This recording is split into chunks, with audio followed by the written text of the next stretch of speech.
On peut avoir d'abord une confirmation de votre part? Le 24 décembre 2022, nous allons lancer l'opération de l'enrôlement. Quelles sont les personnes concernées?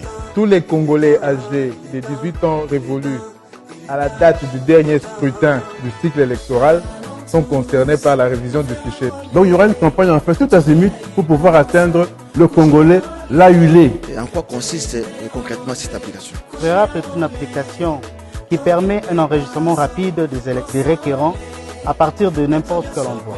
On sait que cette fois-ci, l'innovation, c'est que les Congolais résidant à l'étranger... Ce n'est pas des Congolais vivant à l'étranger, mais c'est des Congolais résidents. Est-ce qu'un électeur peut s'enrôler plus d'une fois? Il est strictement interdit de se faire enrôler plus d'une fois. Cela constitue une infraction. D'ailleurs, pour votre information, en 2023, la carte d'électeur obtenue en 2016 ne sera plus valide.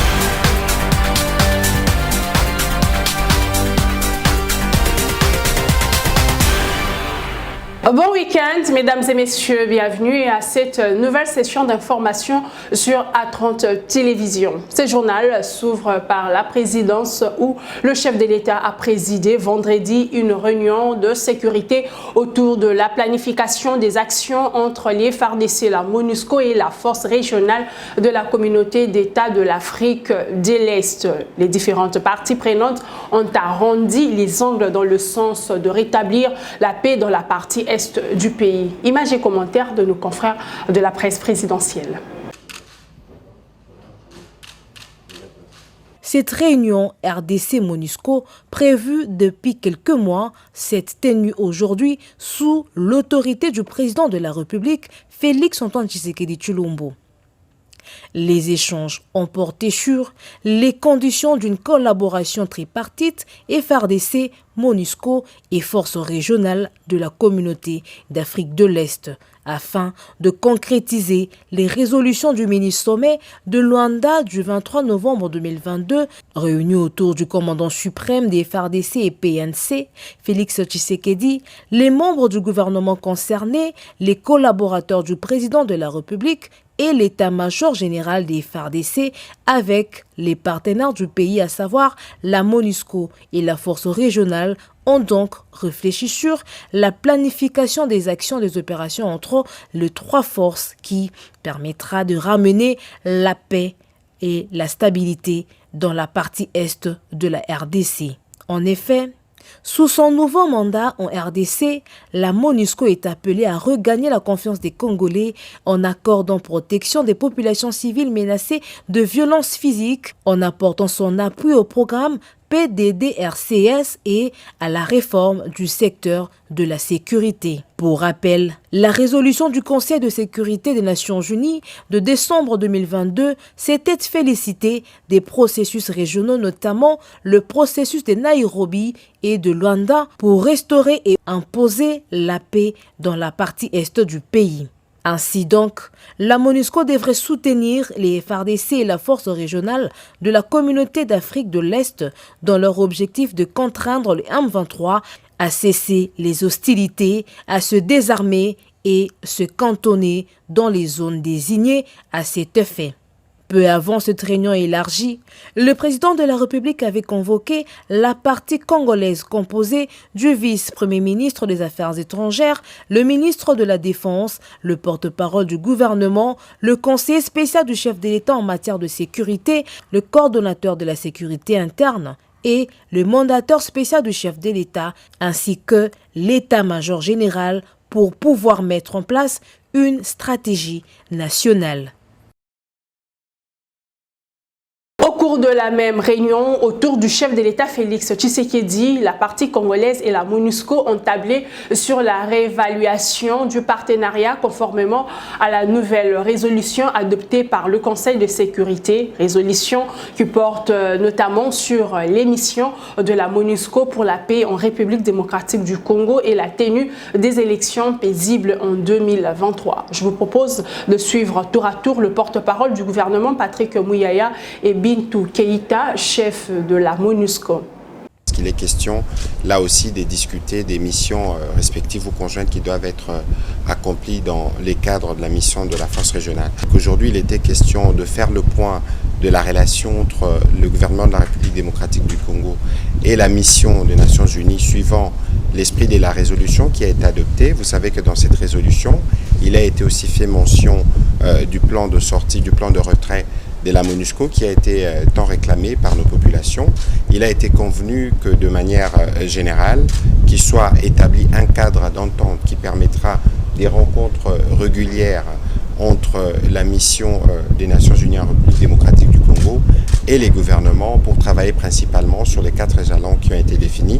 Le cheminement qui devra être fait avec la partie gouvernementale pour que, d'une façon accélérée, en mettant en œuvre le plan de transition qui doit être réévalué, comme l'a dit aussi le porte-parole du gouvernement, les jalons 1 à 4 et 15 procédant de processus électoral puissent être discutés dans un cadre d'entente qui a été agréé avec son Excellence le chef de l'État et devant le Premier ministre et les membres du gouvernement pour que nous puissions d'une façon très claire, le plus rapidement possible, voir des résultats concrets et palpables pour tout le monde sur terrain dans les 2 Kivu et dans l'Ituri. Toujours dans ce chapitre de sécurité, le chef d'état-major général des FARDC a tenu la première causerie morale de l'année 2023 avec ses troupes vendredi au camp lieutenant Kokolo. À l'occasion, le lieutenant général Christian Chiwewe a insisté sur la mission des forces armées de protéger et défendre la nation avant de rappeler la vision du chef de l'État pour l'armée congolaise. La suite dans ce reportage.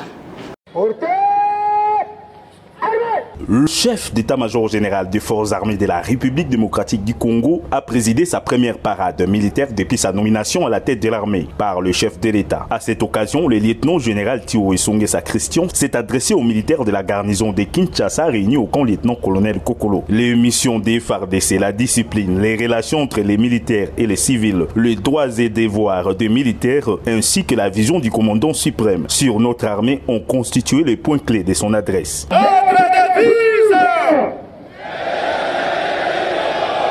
D'après les sorts et états de devise, la mission est FARDC, pour le bien la cadre de devise, n'est jamais trahir les Congo. Et c'est qu'il n'y a point de sort, défendre l'intégrité du territoire national, ses frontières et protéger la population civile et les biens. Sur la discipline des besoins caractérisés armée la nation. Notre armée sont une discipline et commis Makassi. Le chef d'état-major général a également rappelé les militaires à l'ordre en ce qui concerne leur comportement et l'utilisation abusive des réseaux sociaux. Il est strictement interdit aux soldats et aux réseaux sociaux. La cérémonie s'est clôturée par un défilé militaire.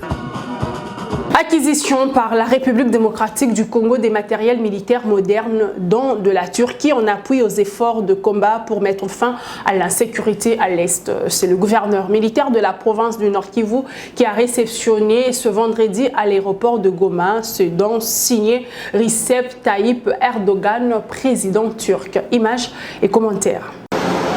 En début d'après-midi de ce 6 janvier 2023, un gros porteur de forces aériennes turques atterrit à l'aéroport international de Goma.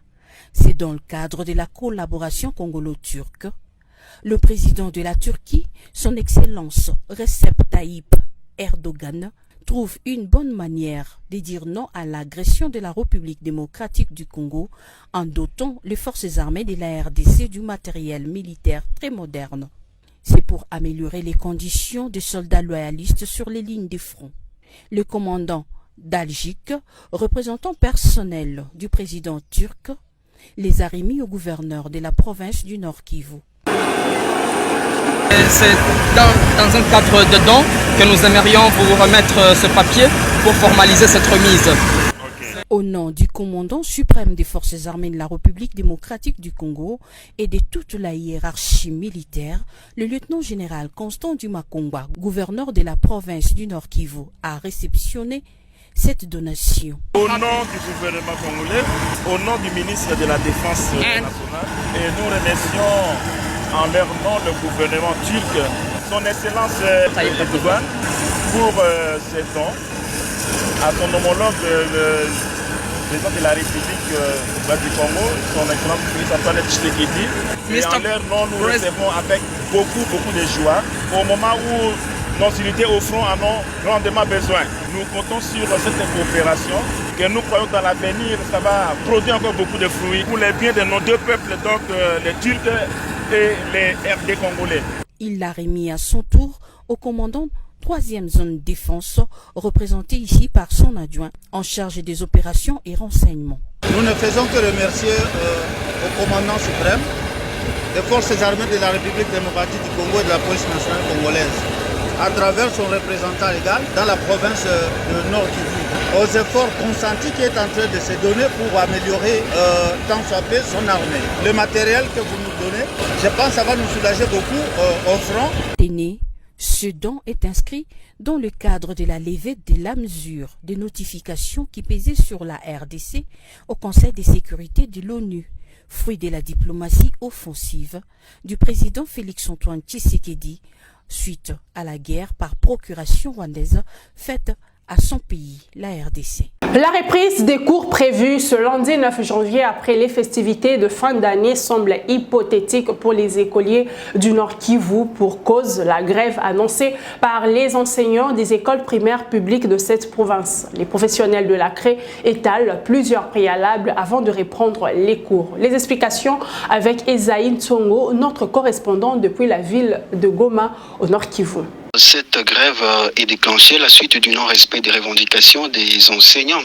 Et leurs revendications sont notamment liées au non-respect du paiement des 30% à compte de leur deuxième palier, comme c'était prévu depuis le mois d'octobre 2022. Mais deuxièmement, c'est aussi lié au non-réajustement de la prime des gratuités telle que prévue sur les listings depuis le mois d'août en 2022, qui devait être majoré à la hauteur de 37%, c'est-à-dire d'un montant de 20 000 francs pour chaque enseignant. Mais également, ces enseignants aussi revendiquent le non-paiement des nouvelles unités, les enseignants nouvelles unités qui ne sont pas jusque-là prises en charge par la prime des gratuites. La rentrée des classes est hypothétique pour ce lundi tel que c'était prévu, le lundi 9 janvier 2023. Les enseignants restent catégoriques et ils disent qu'ils vont déclencher ces mouvements de grève pendant 7 jours et faute de quoi, s'ils ne trouvent pas gain de cause à leurs revendications, ils risquent de radicaliser ce mouvement. Et ils demandent même aux parents, en tout cas, de ne pas même oser envoyer leurs enfants à l'école à partir de ce lundi. Donc, ils veulent que le gouvernement puisse prendre en considération toutes leurs revendications, justement pour l'amélioration de leurs conditions de vie. Retour à Kinshasa, le ministre de la Pêche et l'Élevage a inspecté l'évolution de travaux de construction du débarcadère intégré de Kinkole, ouvrage qui sera inauguré selon les prévisions le 24 juin de cette année. Le ministre Adrien Bokele s'est dit satisfait de l'évolution de travaux qui concrétiseront la promesse du chef de l'État à l'endroit des pêcheurs. On l'écoute. C'est dans le cadre de la relance du secteur, donc la pêche, et dans le programme du gouvernement, nous avons envisagé de construire des débarcadères. Nous avons déjà construit un débarcadère à Magui-Port, à Chomia, donc sur le lac Lambert. C'est loin de Kinshasa, les gens ne s'en aperçoivent peut-être pas. Nous avons construit un port de pêche à Vichumbi, un port de pêche à Diavignongue, là c'est sur le lac Edouard. Nous avons aussi construit des débarcadères au Uvira et de Kalemi. Maintenant, la particularité de ce débarcadère, c'est que ça a été la promesse du chef de l'État.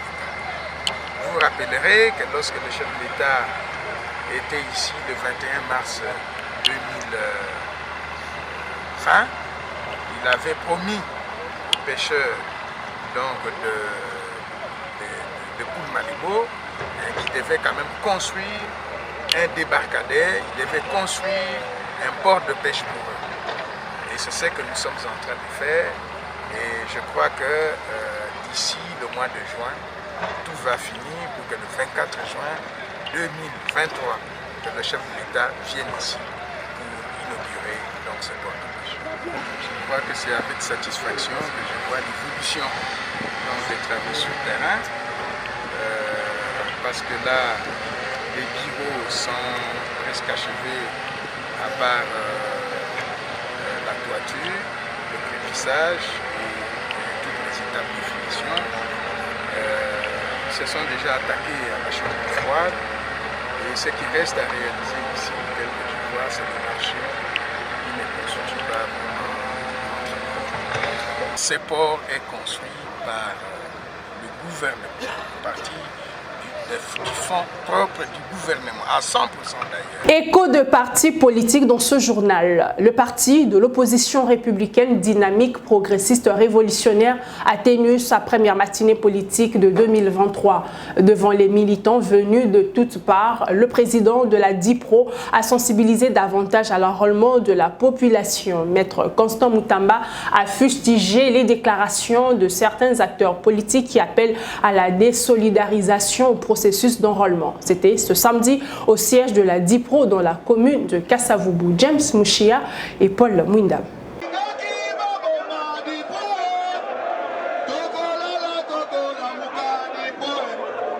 Au siège national de sa formation politique, le président de la DIPRO, dynamique progressiste révolutionnaire, est revenu sur le processus électoral en cours en RDC. Devant ses militants, Maître Constant Moutamba a appelé les Congolais à s'approprier l'opération d'enrôlement et d'identification des électeurs pour la bonne préparation des échéances électorales.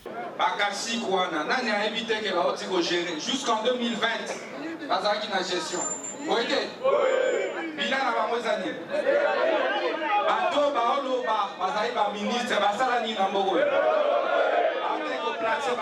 jusqu'en 2020,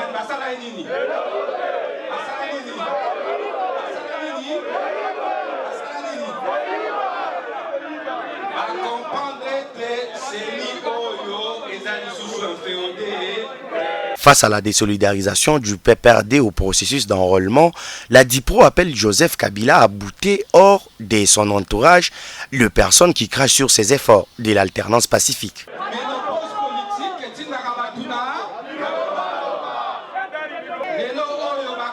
Sur mémoire, paternité à Joseph Kabila, compère de l'alternance pacifique et démocratique au sommet de l'État. Va aussi qu'on crache sur les boîtiers. Donc, au Sénat, le président Kabila a mis des solidarisés dans votre dévoilement. Boîtier.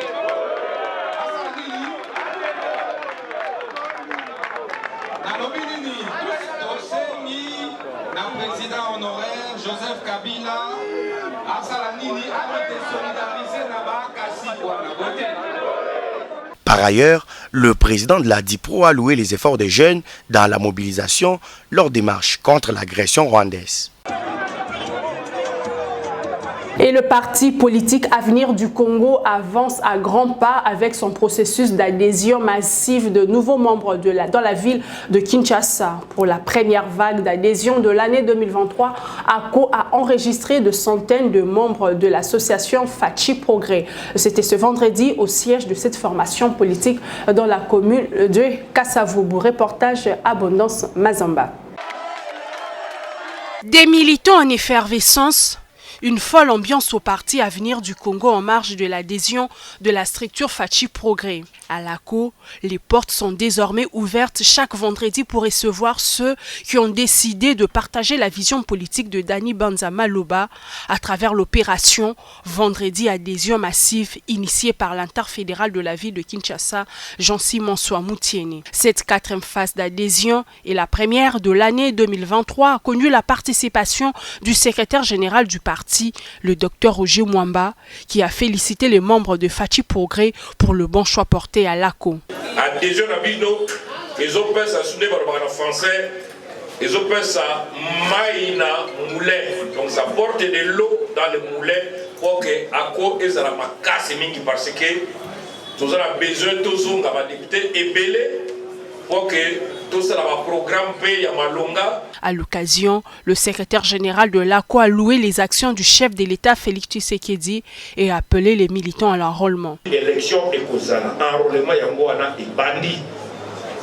Bon, ma carte vous avez besoin il y a carte et tout, il y a kitoko. Pour joindre l'utile à l'agréable, le docteur Roger Mwamba a remis le symbole du parti au président Fachi Progrès. Progrès aux Alango, au Baxerapé, au Yako Yango.